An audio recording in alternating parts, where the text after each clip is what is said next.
지난해 태어난 아이가 처음으로 40만 명 아래로 떨어지면서 합계 출산율이 역대 최저인 1.05명을 기록했고, 월별 사망자 수가 그 출생아를 첫 추월했다고 해요.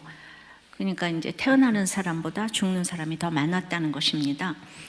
대만과 홍콩은 워낙 예외가 있지만은 이제 거기를 제외하면 전 세계적으로 1.05명을 기록한 국가는 한국이 유일하다는 거예요. 그러니까 청년 실업, 결혼 기피 등으로 그 저출산 현상이 고착화됐기 때문에 출생아 40만 명대로 회복할 가능성은 없어 보인다고 해요.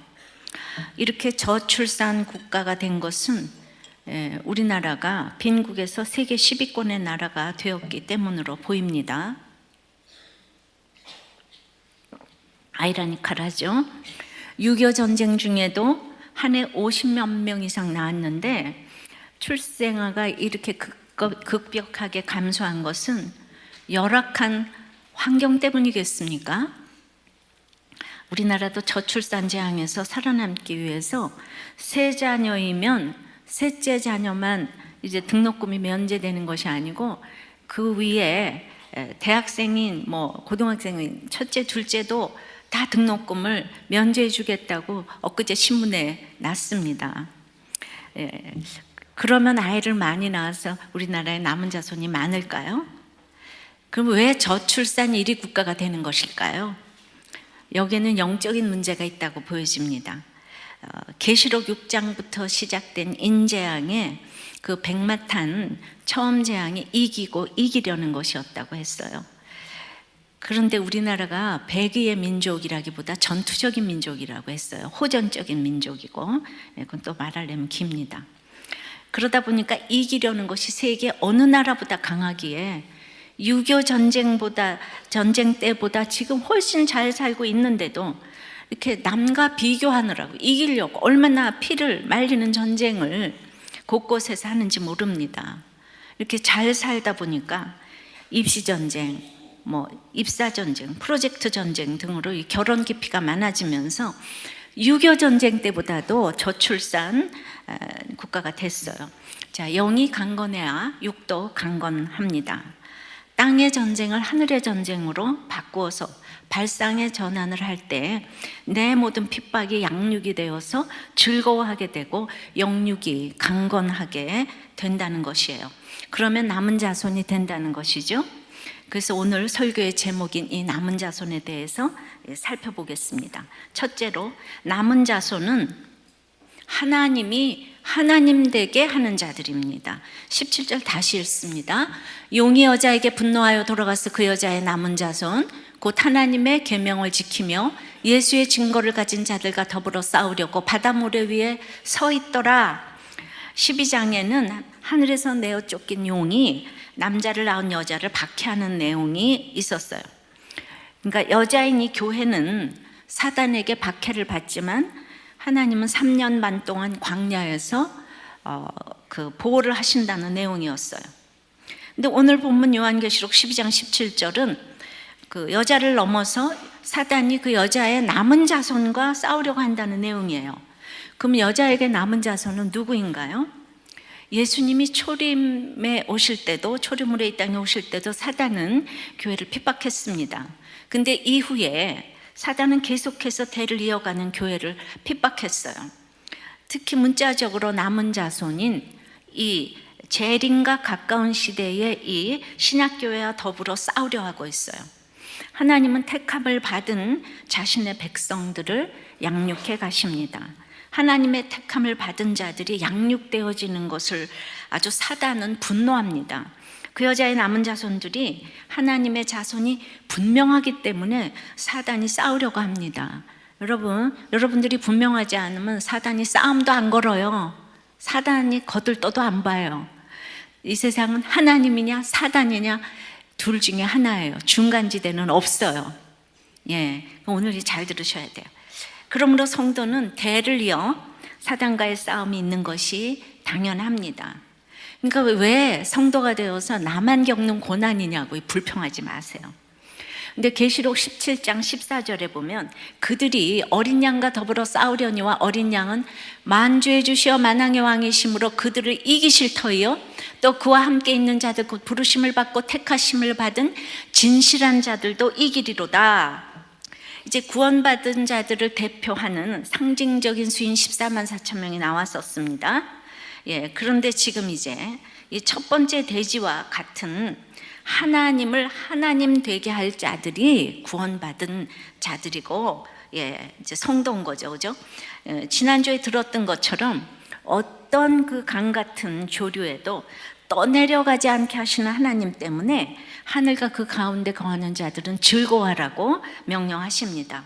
근데 인간의 힘으로는 이 조류를 거스르는 것은 불가능합니다. 그런데 여러분들 이게 참 조류가 좋잖아요. 뭐 마약도 있고 뭐 여러 가지 이제 강같이 흘러 떠내려가는 게 맨 처음에는 좋아도요. 한참 떠내려가다 보면은 즐겁지가 않아요. 뭐 어떻게 다 즐겁지가 않아요. 뭐 자식 때문에 뭐 때문에 다 그냥 원하는 거 했어도 나중에 보면 즐겁지가 않아요. 이제 이번 주 이제 계시록 나눔에 목장 나눔에 많은 그 조류들의 저기 떠밀려 간다고 했어요. 조류가 뭐죠? 이즘이죠, 그죠? 뭐 휴머니즘도 있고 다원주의도 있고 쾌락주의도 있고 각각의 떠밀려가는 조류들 때문에 힘들다고 했습니다. 그러니까 노도와 같은 도저히 거스를 수 없는 조류는 세대 간의 격차도 한 몫을 해요. 자, 엊그제 이제 H.O.T 공연을 간 집사님이 아이들이 아니에요? H.O.T 아니에요? 맞아요? 근데 왜 웃어요? 저는 방언하는 것 같아서 나중에 알려줘요. 그러니까 글쎄 내가 이 H.O.T 공연을 그냥 이렇게 이제 가는데 애들이 함성을 지르고 너무너무 좋아하는 걸 보고 한 집사님이 아니 저 교회 와서는 저렇게 함성을 안 지르는데 이렇게 소리를 질러대는데 어떻게 하면 이 좋은 복음을 저거보다 더 좋게 할 수가 있는가 암담하더라고. 이제 그 얘기를 했어요. 여전히 우스워요? 아니죠? 또 조류라고 하면 컴퓨터를 빼놓을 수가 없어요. 컴퓨터가 영혼을 가질 수가 있는가? 이런 것이 요즘에 화두가 될 만큼 컴퓨터가 만능이라고 생각되는 시대에 살고 있어요. 지금 누르면 모든 것이 나타나다 보니까 맞는 말처럼 느껴집니다. 책방을 가야 하고 이런 수고가 없어졌어요. 한 번만 클릭하면 모든 것이 나타나는 컴퓨터가 하나님이 됐어요. 이러한 시대에 조류에 휩쓸려가지 않기란 우리의 힘으로는 불가능합니다. 컴퓨터의 종교화 시대가 도래했어요. 근데 제가 컴퓨터 할 줄을 몰랐죠. 그래가지고 큐티 노트에다가 그냥 0.5, 0.5, 0.4, 0.3 점점 가는 볼펜 있잖아요. 그걸로 깨알같이 큐티 노트를 쓰는 거예요. 그거 한 건 가지고 이제 큐티 나눔하러 댕겼는데, 그러니까 저도 절대로 컴퓨터 배울 사람이 아닌데 신대 온 가니까 숙제를 안 받아요. 이게 쓴 거를 막 너무나 막 무시를 하면서. 그런데 또 우리 사역자 중에서도 어떤 대형교회 갔는데 사역자 회의를 하는데 딱 노트북을 딱 들고 앉았는데 이분만 공책에다가 이렇게 필기하려는데 너무 열등감이 들었다 그러더라고요. 저는 열등감까지는 안 들었는데 우리 둘의 차이예요. 저는 이걸 잘하니까 하는데 근데 이제 숙제를 해야 되니까. 그래서 진짜 컴퓨터의 종교화 시대가 도래했어요. 신앙의 자리에 가 있는 것처럼 이렇게 느껴집니다. 그러니까 선악과를 먹으면 네가 하나님같이 된다는 사탄의 말에 꼬여 인간은 선악과를 먹었어요. 그 결과 모든 것이 종교적인 우상으로 사람들에게 자리매김을 하게 된 것입니다. 과학의 종교화, 경제의 종교화, 물질 만능주의를 하나님 대신에 놓고 있어요. 이렇게 사단에 하나님처럼 될 수 있다는 꼬임에 넘어가는 사람들이 바로 모여 있는 것이 세상이에요. 그러니까 세상과 사단을 분리하시면 안 돼요. 너희는 너희 아비 마귀에게서 났다고. 예수 안 믿으면 우린 다 마귀의 자녀들이에요. 이걸 잘 들으셔야 돼요. 그러나 가고 오는 세대에 깨어있는 자들이 있어요. 그 사람들이 바로 이 여자의 남은 자손이라는 거죠. 그러니까 돈이 만능이고 쾌락이 만능인 세상 가운데 하나님만이 하나님 되신다고 고백하는 자들이 여자의 남은 자손들이에요. 사람들에게 하나님을 하나님 되게 하는 자들이죠. 물론 하나님은 스스로 계시는 지존자이세요. I am who I am. 하나님은 보혜사 성령님을 그 여자의 남은 자손에게 보내주셔서 양육해 주십니다. 그리고 그 여자의 남은 자손을 통하여 영광을 받으십니다.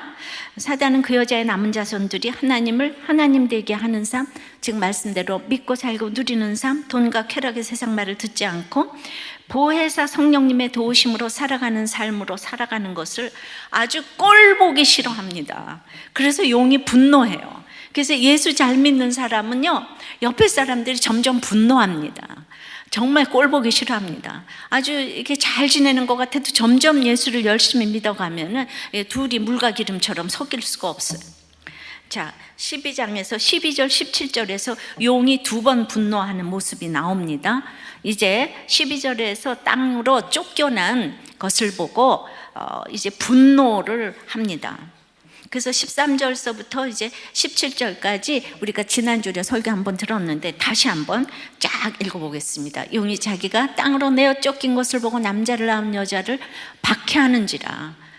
그 여자가 큰 독수리의 2날개를 받아 광야 자기 곳으로 날아가 거기서 그 뱀의 낯을 피하여 한 떼와 2떼와 반 떼를 양육받음에 여자의 뒤에서 뱀이 그 입으로 물을 강같이 토하여, 이게 조류라 그랬습니다. 이즘이라 그랬어요. 여자를 물에 떠내려가게 하려 하되 땅이 여자를 도와 그 입을 벌려 용의 입에서 토한 강물을 삼키니 용이 여자에게 분노하여 돌아가서 그 여자의 남은 자손 곧 하나님의 계명을 지키며 예수의 증거를 가진 자들과 더불어 싸우려고 바닷모래 위에 섰더라.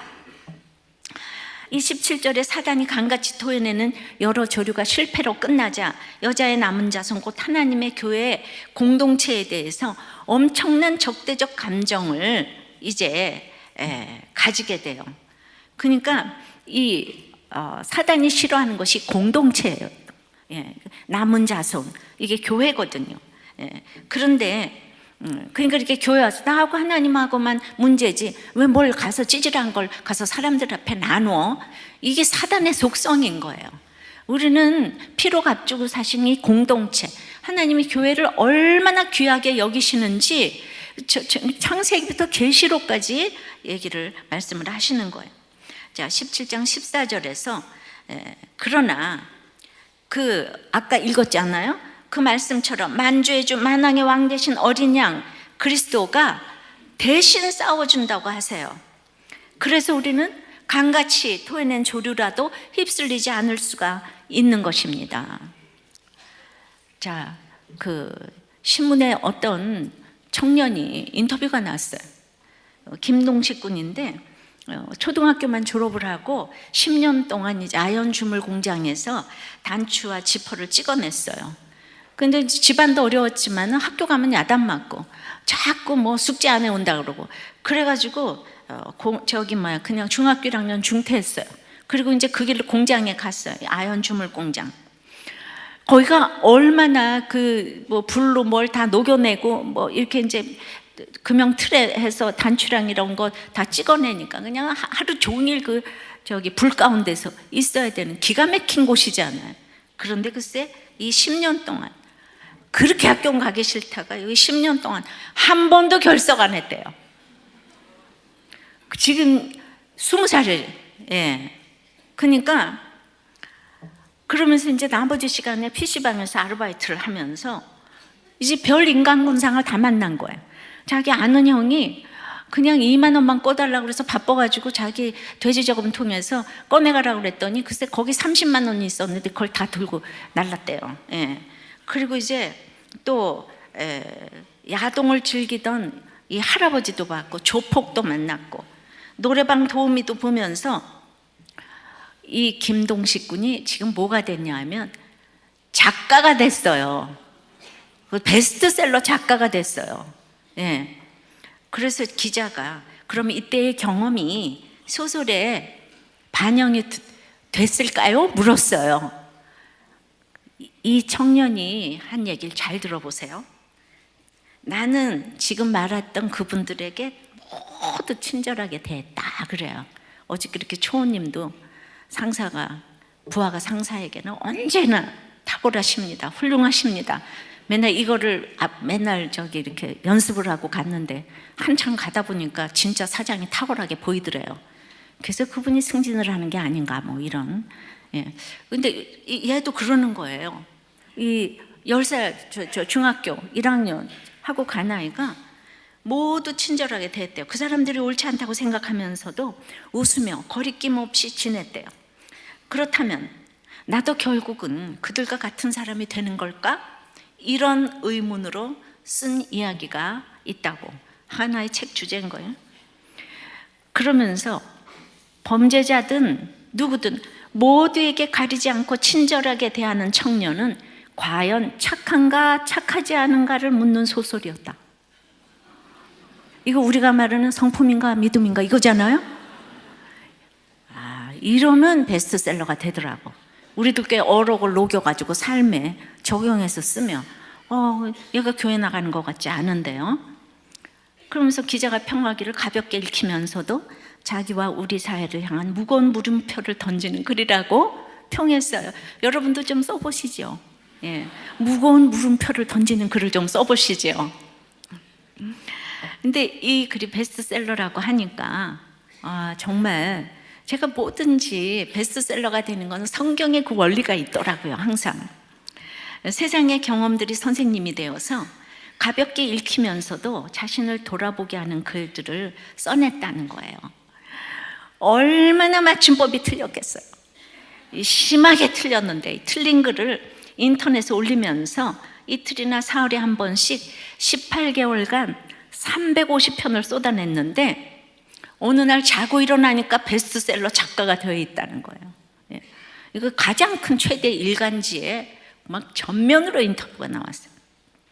그러니까 세상에서도 밑바닥 삶을 경험하는 것들이 귀한 경험이 되어서 도리어 세상 조류를 거스릴 수 있다고 보여지는 거죠.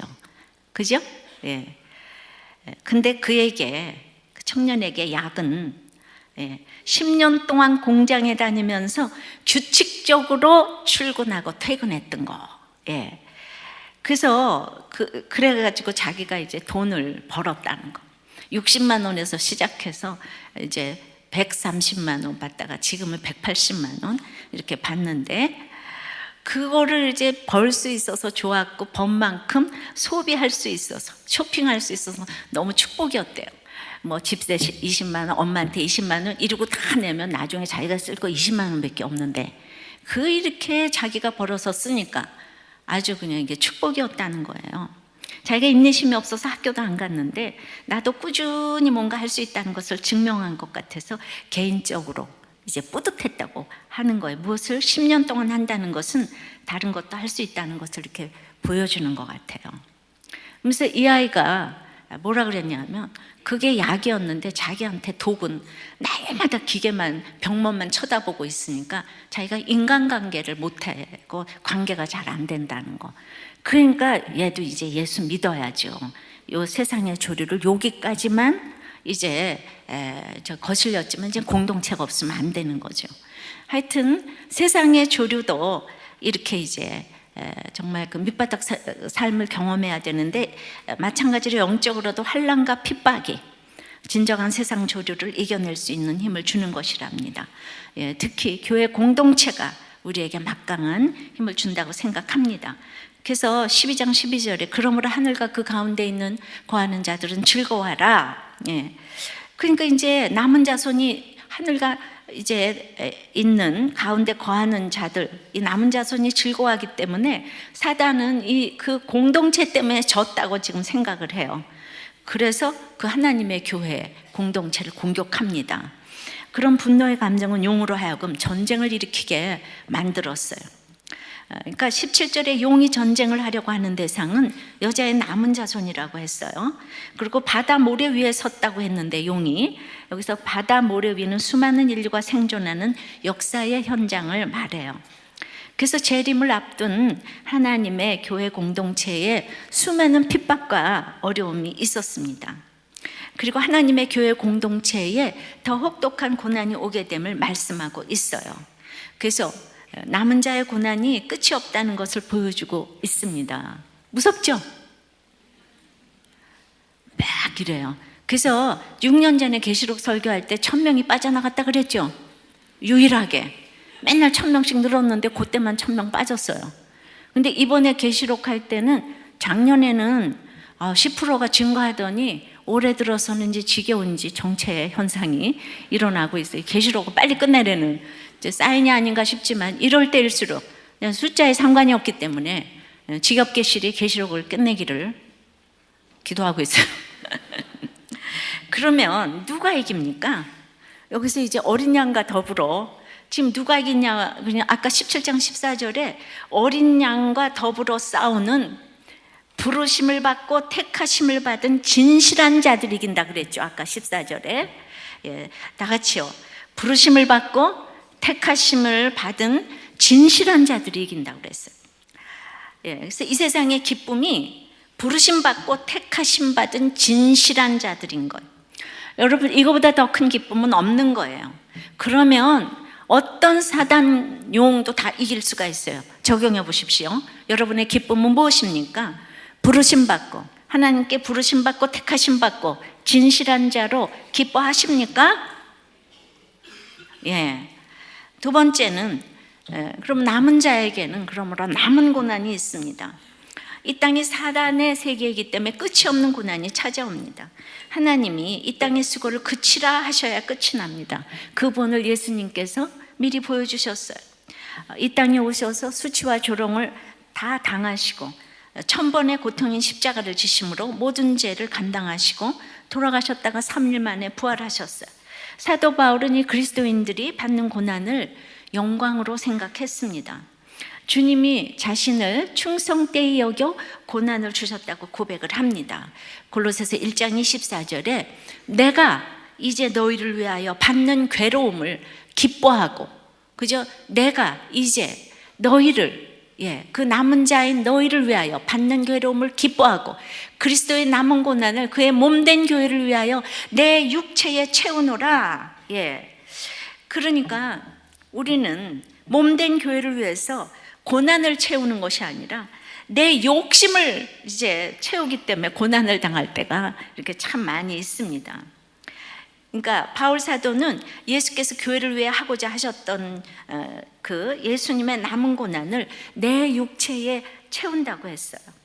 그래서 예수님을 위해서 내 몸에 예수님의 흔적을 가지시기를 원해요. 그러니까 여러분들이 이렇게 보세요.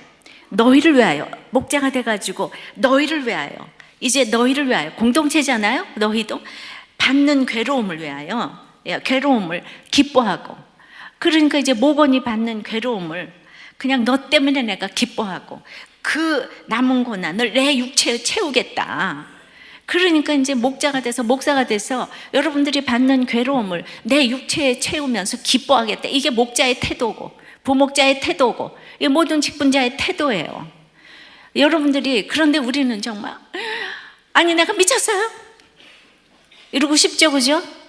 근데 그게 부르심 받고 택하심 받고 진실한 자들이 그래야지 이긴다는 거예요. 그래야지 그 기도 제목이 이긴다는 거예요.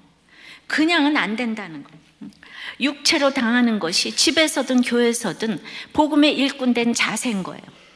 그러니까 우리는 어떤 환경에서도 풍성하든 뭐 어떤 사건마다 일마다 때마다 두려워 떠는 사람들을 위해서 우리의 남은 고난을 채워야 하는 거예요. 우리 믿어도 두려운 게 많아요. 그래서 떠는 게 많아요. 일어나지도 않을 일 가지고 지금부터 염려하는 사람들이 교회도 너무나 많이 있어요. 그래서 지금 이제 목장에서 아이들 공부 때문에, 승진 때문에, 또 뭐 병 때문에, 또 돈 때문에, 집 때문에 이렇게 남편이 또 폭력을 행하고 이러면 우리는 그냥 너무너무 떨리고 무섭고 그러잖아요. 고난은 싫어, 그죠? 고난은 목사님이나 받아요. 다 같이 외쳐볼래요? 고난은 목사님이나 받아요? 아유, 양심은 또 있어가지고 그건 또 따라하지 않으시네. 어머, 약간의 예의가 있으시네. 맨날 고난은 목사님이나 받아요, 은혜는 내가 받을게, 이게 주제가였는데 근데 제가 맨날 그렇게 이제 대기를 나도 모르게 맨날 얘기를 했는데, 날이 갈수록 그 말이 저에게 이렇게 다가오는 거예요. 그리고 정말 그렇게 되기를 제가 원하는 마음이 있어요. 고난은 내가 받고 여러분들은 은혜 받고, 천국 갈 때까지 그게 진짜 변하지 않았으면 좋겠고, 고난은 혼자서 내가 다 짊어지고 갈 테니까 여러분들은 제발 예수 믿고 나하고 천국에서 만나자. 근데 그걸 위해서 나도 어떤 값을 치러도 좋겠다, 이 생각이 제가 들어요. 또 이제 암 걸리고 나서 너무 이제 지옥 고통을 겪어보니까 이 세상에 또 내려놓을 게 또 많아지더라고요. 그러니까 말은 또 이제 하고 볼 일인 거예요. 여러분들이 내 고난 네 고난 굉장히 비교하지만은 잠깐이에요, 이 땅에서 당하는 것이. 그러니까 여러분들이 이렇게 정말 힘들고 어렵고 염려되고 걱정되고 하는 목장 식구들이 많이 있잖아요. 그럼 우리는 그냥 또 그 얘기야, 지겨워, 그죠? 또 그 얘기야.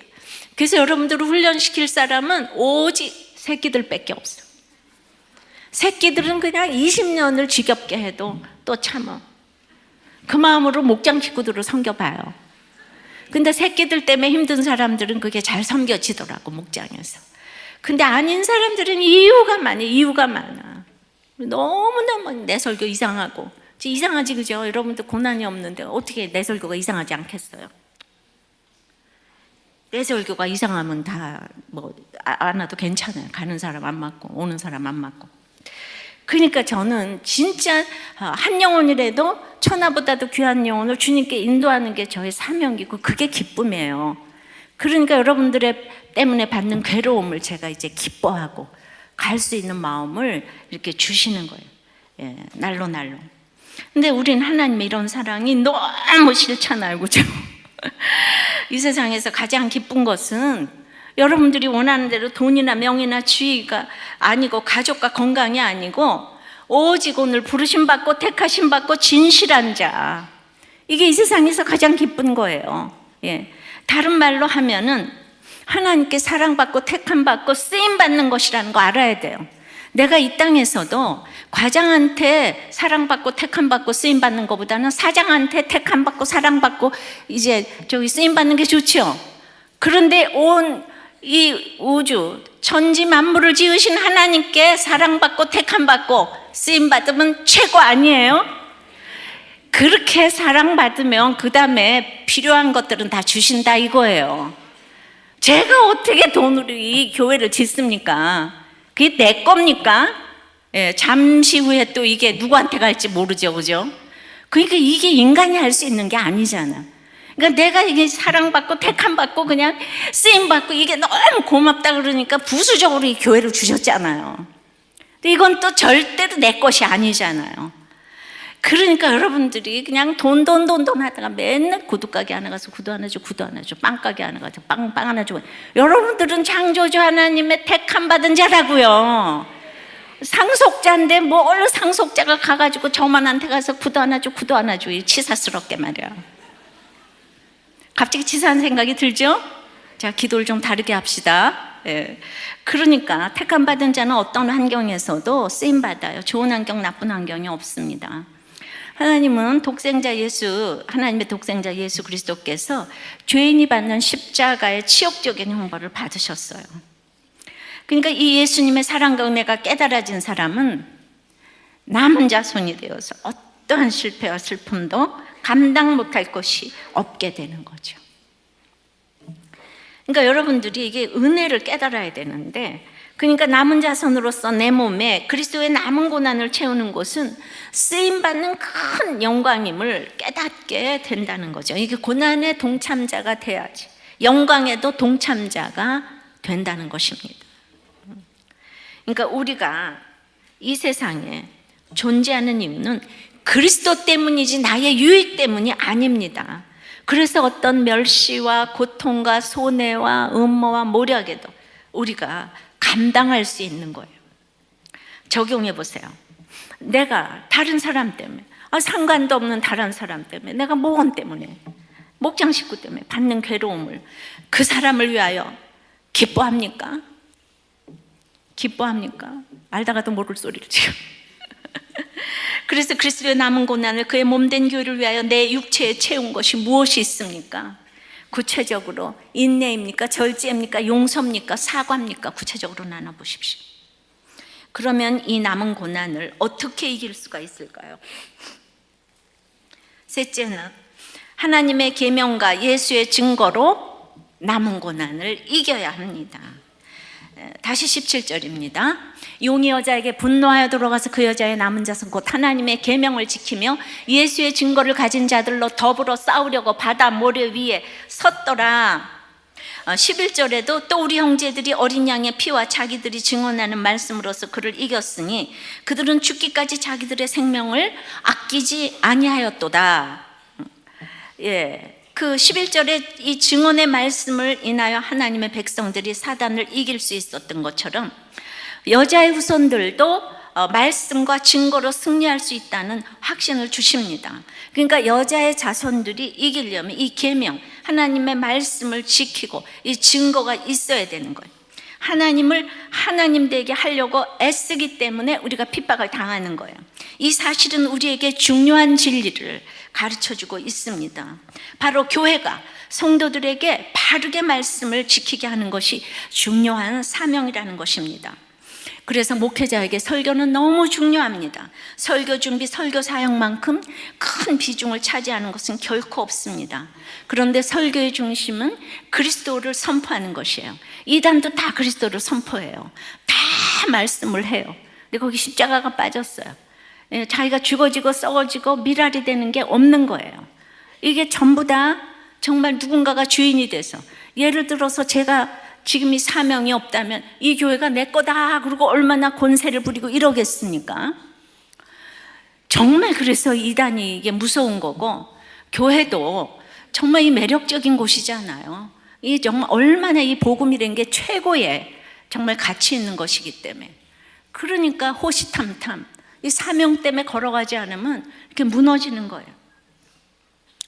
그래서 십자가의 복음, 하나님의 계명, 구속의 복음, 이걸 담아 바르게 선포하는 것이 너무나 중요합니다. 지난주에 빌리그레암 목사님이 99살에 이렇게 돌아가셨어요. 근데 그 목사님께서 말씀하시기를 사람으로서 태어나서 가장 힘든 일은 복음 전도의 설교라고 하셨어요.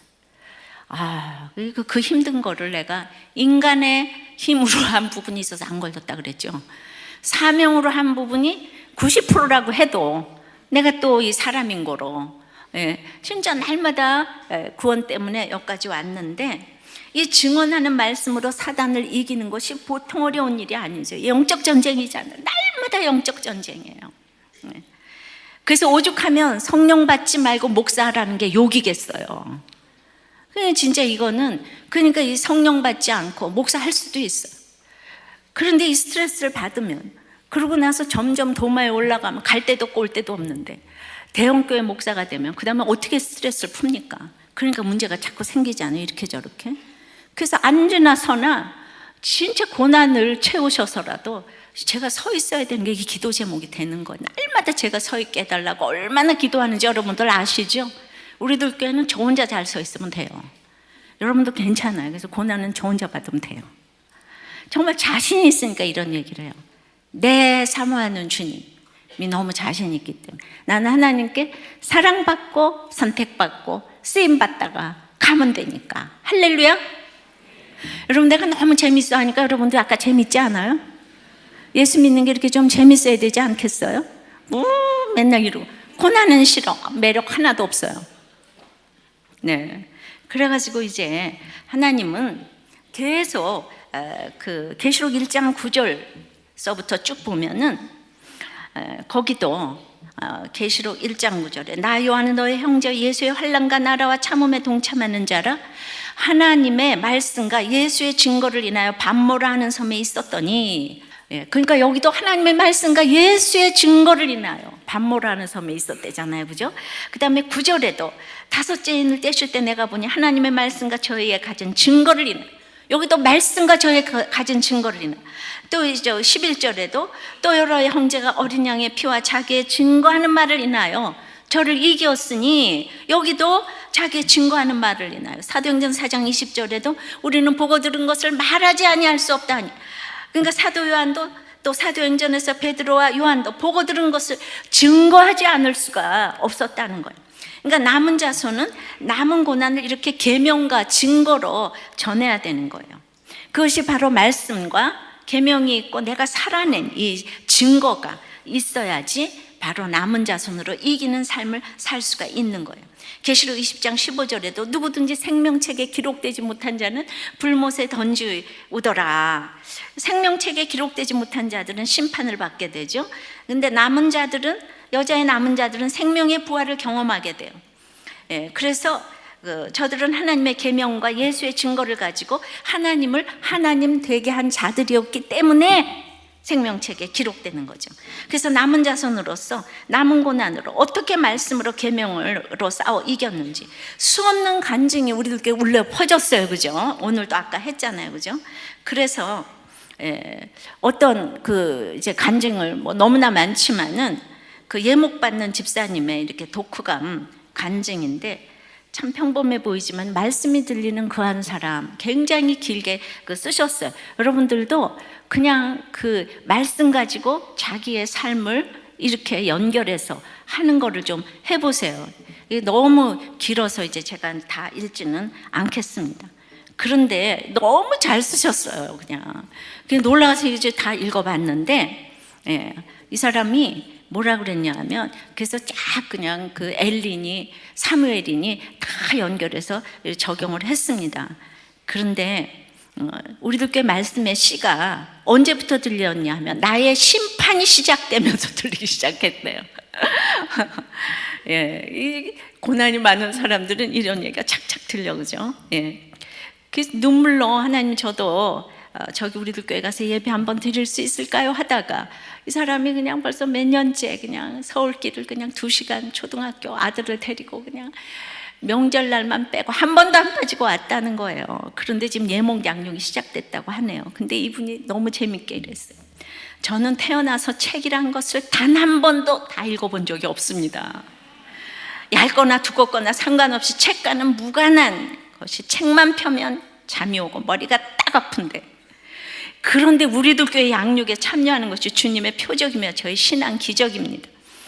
여기서 성경 일독 했고 듣기도 이독한 게 전부인데, 그래도 자기는 하나도 부끄럽지 않고 지금 주님을 만나 자존감이 있기 때문이고, 부끄럽지만 이렇게 느낌을 쓰는 문장력을 표현할 수 있는 것도 하나님 아버지의 은혜라 너무 감사하다고. 그러니까 바로 이런 분이 정말 그 계명을 통해서 남은 자손 되는 거, 어떤 고난 가운데서도. 우리들 교회도 이모근이라는 목사가 있어요. 그런데 그냥 그분도 책이라는 걸 읽어본 적이 없다는 거예요, 대학교 졸업할 때까지. 근데 목사가 또 되셨잖아요. 우리는 이래요. 그런데 이 계시록 나눔을 이렇게 온 가족의 나눔을 하는 걸 또 제가 읽었어요. 그런데 이제 이 대타로 나간 자리에서 남편을 만나서 혼전 임신해서 결혼했대요. 그 도박과 음란으로 전쟁 같은 결혼 생활을 했는데, 남편은 결혼 3개월 만에 돈을 갖고 외박이 시작되었는데 그 돈이 분유값이었대요. 그때부터 시작된 고난이 20년 계속되니까 처음에는 저 남편을 어떻게 죽일까, 내 속에 절망과 분함과 억울함과 살이와 내 삶이 바뀔 것 같지 않은 시련을 너 때문이야 했지만은, 이제 점점 시간이 지나다 보니까 이제 남은 자손이 돼서 부르심을 받고 택하심을 받고 쓰임을 받으려면 이게 자기 속에 아까 직면해야 되잖아요. 그죠? 회개를 해야 되는데 이제 점점 이게 남편과의 싸움이 아니라 내 속에 있는 원수 때문임을 알게 되고 정신이 들었다는 거예요. 이건 내 문제라고 생각을 하니까 현실이 인정이 되었고, 남편을 통해서 내가 돈을 원하고 행복해지고 싶었구나, 땅의 보물을 쌓고 싶었구나, 내가 이기적이라는 거 인정이 되면서 남편에게 난리칠 권리가 없다라는 생각이 드니까 입이 다물어졌대요. 그러니까 말씀으로 내 속에 악을 덮고 가고 싶은데 이게 참 안 된다. 안 되는 나 때문에 너무 애통하다. 근데 조금씩 구경꾼에서 주인공으로 바뀌게 되었다고 합니다. 그런데 그 내 죄를 보고 감에도 내 남편은 안 될 거야 라며 냉소적으로 바라보는 게 있다는 거예요. 여러분도 그러죠? 내가 아무리 남자가 되었어도 정말 내 아들은 안 돼. 내 시어머니는 안 돼. 내 남편 절대 안 돼. 이런 굳센 믿음이 있죠, 여러분들한테? 그래서 그런데 하나님께서 세상의 남편이 믿음의 적용을 하는 것을 보게 하셨다는 거예요. 야, 이렇게 우리들 교회 와서 부부 목장에 다 들어가면요, 우리 남편에게 보냈던 냉소에 입을 다물게 하셨다는 거예요. 돈에 대한 두려움이 많았지만은 이제 지금 현재 고난은 큰아들이 교회 안 나오고 또 이 딸의 불안과 막내가 학교를 힘들어하는 건데, 이제 이건 아내 나눔이에요. 여기에서 이제 그 아들이 또 아빠 회사에서 같이 일하고 했는데 교회 나오지 않고 너무 세상 가치관에 물들어서 엄마 보고 밤낮 아빠 보고 20년 교회 다녔는데 하나님이 해준 게 뭐가 있냐, 이러면 빈정된다는 거예요. 그러니까 이게 혈기 있는 남편이 아들을 끝없이 참아주고 있는데, 그냥 아들 때문에 마치 나사가 빠진 것처럼 지금 이제 힘이 빠진 듯 하다는 거예요. 아들이 빚진 것을 중간중간 갚아주고 있음에도 그렇게 아들은 아빠를 찔러댄다는 거예요. 아들은 지금 하는 일과 전에 본인이 했던 술 장사를 비교하면서 여기저기 참견하는데 이렇게 올라왔다가 아빠가 참고 그러다가 아까 대표 기도 하셨잖아요. 아들 기도. 이렇게 그렇게 아들이 속을 새기면 대표 기도를 하게 돼 있어요. 그러니까 이제 또 남편의 목장 나눔에 맨날 형편에 맞지도 않게 중형차를 산다는 얘기를 하면은 그냥 때때로 뭐라고 하고 싶은 마음이 목구멍까지 올라왔다가, 이 아들과 함께 근무하는 반모섬에서 늘 갇혀 모범을 보이며 가야 한다는 이 부담이 있는데, 아들이 뭐라고 찔러대긴 하지만 거기에서 항상 내가 들어야 될 말이 또 있다는 거예요. 우리가 그래요, 그죠? 우리는 참 옆에 반면교사들이 많아요. 아들에게 받고 있는 훈련이 공동체에서 와서 받은 그 어떤 훈련보다도 힘든 것 같다. 예. 이분이 얼마나 교만하면 이런 아들을 붙여주셨겠어요. 몰라요? 예. 말씀만 보고 있을 때는 정말 다 할 수 있을 것 같은데, 세상 속에 들어가면 우리가 너무 무기력해요, 그죠? 내가 왜 이렇게 뭐가 이제 안 되는가? 예. 그러면서 정말 공동체에 잘 붙어가는 지체들을 보면 참으로 믿음 있다는 생각이 든다고. 그러니까 부부 목장에서 나누니까 아내가, 그래도 아들이 당신이 바뀌었기 때문에 그나마 교회 오는 거라고. 그리고 이제 목장에서는 지금은 아빠가 아들에게 보여줄 때라고. 그래서 밖에 나가 있다가 지금 아까 들어왔다고 기도했잖아요. 근데 들어와 있는데 힘들어서 도로 안 나가나 지금 이러고 있다잖아. 아까 기도할 때도 그러실 때 언제는 그렇게 들어오라고 기도를 하더니, 우리가 이렇게 맨날 그냥 조금씩 달라지네 그냥. 예. 네. 근데 아내가 비록 고난 통에 예수님 만났어도 자녀들에겐 절대 고난 주시면 안 된다는 그냥 이 두려움이 있다고. 예. 이러면서 그런데 남편도 힘들고 뭐 다 물질도 힘들고 아들도 힘든데 기대치가 있는 딸의 방황은 이건 인정하기 힘들다고. 너무 이 딸이 번아웃돼서 공황장애로 학교 안에 들어가지 못하고 다시 버스 타고 올 정도인데, 그 돈도 없는데 지난 학기에 600만 원의 등록금을 냈는데도 학교엔 3번밖에 가지 않았대요. 미쳐. 예. 근데 이 아이가 또 교회에서는 열심히 청소년부 교사로 섬기고 청년 예배 드리는 걸 즐거워하고 있대잖아. 늦둥이 딸은 또 초등학교 2학년인데 학교 생활 적응이 힘들어서 놀이 치료 중이래요. 정신과 선생님은 온 가족이 너무 예민하다고 그러신대요. 그런데 이 부부가 마을지기 부부라 이거예요. 목자도 아니고 그 외 마을지기 부부가 계속된 육체의 남은 고난을 지금 채우고 있어요. 그러니까 아까 기도도 이렇게 막 간절하게 이렇게 하시잖아요. 그러면서 이 아내가 안 변하는 내 모습이 너무 애통이 된다. 이 솔직한 척하면서 내가 솔직하다고 보여주고 싶다. 진실하다고 생각하는 순간조차도 척하고 있는 내 모습이 있다고. 예. 그래서 계속되는 자녀 고난, 남은 고난인데 이 고난을 보여주니까 마을지기가 돼서 영적으로 지경이 지금 넓어지는 거 아니겠습니까? 여러분 듣기만 해도 무섭죠? 어떻게? 예. 근데 난 여러분들한테 위로는 안 하려고. 예. 제가 살아와 보니까 이렇게 사는 게 최고인 것 같아서. 뭐라고요? 부르심 받고 택하심 받고 사랑받는 자 최고, 진실한 자 최고, 최고의 기쁨인 거예요. 이러지 않았으면 어떻게 지금 사역을 하겠습니까? 그래서 저 또한 30대 때 남편의 죽음을 통해서 과부가 됐죠. 과부 전에도 고난이었고 과부가 된 것도 고난이었고 과부 목사인 지금도 육체의 남은 때를 고난으로 채우고 있는 것 같아요.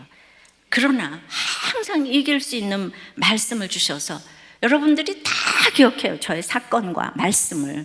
그죠? 그 남은 자의 영광을 보여주십니다. 그래서 우리들 교회만 해도 영광이고 큐티 성교회만 해도 영광이에요. 말씀 묵상과 가정 종수를 위해서 제 육체의 남은 고난을 채워야 하는 것 같습니다. 그냥 앉으나 서나 소원은 우리 교회고 말씀 묵상이고 중수, 그것 때문에 제가 누가 되는 일이 절대로 있어서는 안 되는 거예요. 오직 정말 꿈에도 소원은 통월이 아니고 정말 교회를 위해서 이렇게 눌리는 그 마음인 거예요. 현재의 고난은 잠깐이요 장차 이루어질 영광은 좋게 비교할 수 없다고 했기 때문에 정말 잠깐인 것 같아요. 제 나이가 꽤 됐지 않아요? 잠깐이. 근데 남편 갔을 때부터 계속 이 얘기를 하고 왔어요. 전 지금 와서 하는 게 아니에요. 옛날에도 저한테 고난을 주시라고. 그리고 저 남편이, 저는 제 생명 걷어가고 우리 남편 구원해달라 그랬잖아요. 아니 그거는 고난의 클라이막스 아니에요? 제 생명을 내놨는데. 그러니까 이제 정말 저한테 고난 달라는 게 별로 두렵지 않아요. 하나님이 나를, 내가 하나님께 사랑받고 택함받고 쓰임받고, 이거 최고인 거 아시죠? 그래서 정말 저는 다시 오늘 반복하는 거예요. 내 사모하는 주님께 사랑받고 택함받고 쓰임받고 가기 때문에 나는 부족하나 영접하시리는 주님이신 것을 믿습니다. 날이 갈수록 주님에 대한 사랑이 제가 이렇게 진해져 가니까 우리들 교회는 되는 교회 같아요. 저는 우리들 교회 남은 자는 다음 세대와 청년들이라고 생각해요. 그래서 청년들이 남은 자손이 되어서 이 부르심 받고 사랑받고 택함받고 쓰임받는 이 사명을 감당하기를 원합니다. 우리들은 지는 해이고 청년들은 떠오르는 해입니다. 우리들 교회의 주인입니다. 근데 청년들이 모르는 것 같아도 제가 14년 목회를 하고 나서 보니까 청년들이 이 할머니 목사가 설교를 하는데 왜 오겠어요, 그죠? 요새 청년이 다 없어져가는 시대에 살고 있는데 교회, 이 청년들이 차별을 싫어해요. 또 재정도 투명해야 돼. 무조건 복 받는다는 얘기도 그 별로 안 좋아해요. 돈 있고 스펙 있다고 직분 주는 거 아주 싫어해요. 무조건 위로만 한다고 좋아하지도 않아요. 근데 지나고 보니까 청년들이 고정관념을 다 깨트리고 우리들 교회를 와준 것은 하나님이 살아계시다는 증거예요. 여기에는 교권도 교단도 힘을 쓰지 못했어요. 이런 우리들 교회가 명맥을 유지하려면 제대로 된 양질의 건강한 구속사적인 말씀 공부와 묵상이 절대로 필요해요. 근데 오직 말씀 하나 제대로 차례대로 읽혔더니 청년들이 몰려왔어요. 아무 프로그램도 없는 우리들 교회에. 우리들 교회가 지금 많이 모이지만 거의 반수에 가까운 성도 수가 지금 다음 세대와 청년이에요, 그죠? 청년이 2,000명이 왔어요. 이거는 전체 성도 수의 반이 다음 세대라는 것은 너무 이거는 소망 있는 교회 아닙니까? 우리들은 다 이제 늙어가잖아. 우리 주인공들이 이렇게 서서 나중에 천국 가서 여기서 그냥 한국 교회를 밝히고 우리도 교회를 밝히면 제가 그 소원으로 지금 하루하루 이렇게 사는 것입니다. 내 백은 작년도 아니고 바로 이 다음 세대 청년들입니다. 청년들이 이렇게 찾는 교회가 진짜 남은 자 교회라고 생각을 합니다. 이제 청년들이 모두 남은 자손이 되기를 간절히 바라고 이 청년들이 기둥이 되어서 우리들 교회와 한국 교회를 밝혀주기를 바랍니다. 말씀을 맺습니다. 남은 자손은 구원받은 자, 하나님을 하나님 되게 하는 자입니다. 하나님의 택자예요. 그래서 남은 고난을 자기 육체에 채우는 사람이에요. 고난을 받으면 영광도 받습니다. 남은 고난은 하나님의 계명을 지키며 예수의 증거로 이기는 것입니다. 우리는 우리의 이 사명을 위해서 주님께서 죽어주시고 부활하셨습니다. 끝까지 포기하지 않으시고 나를 남은 자 되게 하시는 그 하나님 찬양하고 기도하겠습니다. 우리 말씀을 마음에 새기면서 함께 찬양하도록 하겠습니다.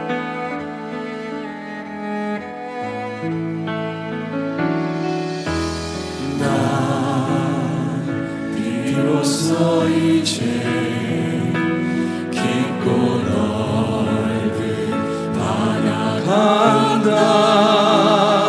두려움에 떨고 있는 내 손을 주는 결코 놓치지 않으셨다. 나 비로소 이제 높은 물을 뚫고 간다. 비바람에 흔들리는 나약한 나를 잡아주시는 그분은 나의 주님. 주 나를 놓지 마소서.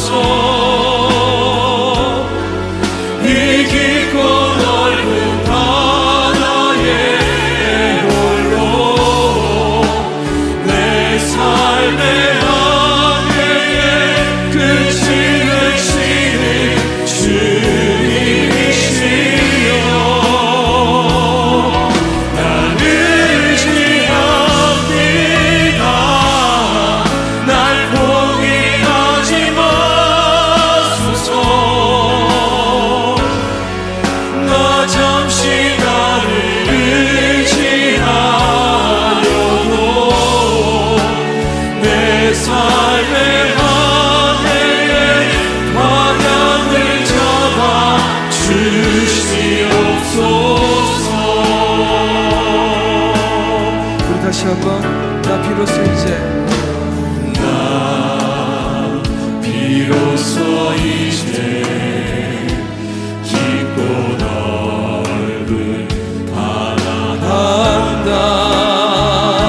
두려움에 떨고 있는 내 손을 주는 결코 놓치지 않으셨다.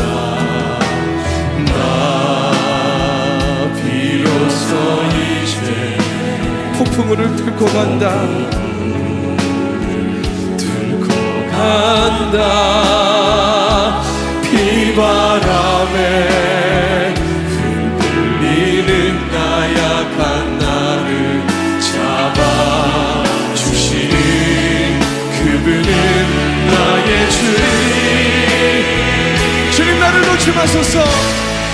주 나를 놓지 마소서. 이 깊고 넓은 바다에 홀로 내 삶의 항해에 끝이 되시는 주님이시여. 주님을 의지하겠습니다. 의지합니다. 날 포기하지 마소서. 나 잠시 나를 의지하여도 내 삶의 방향에 방향을 잡아 주시옵소서.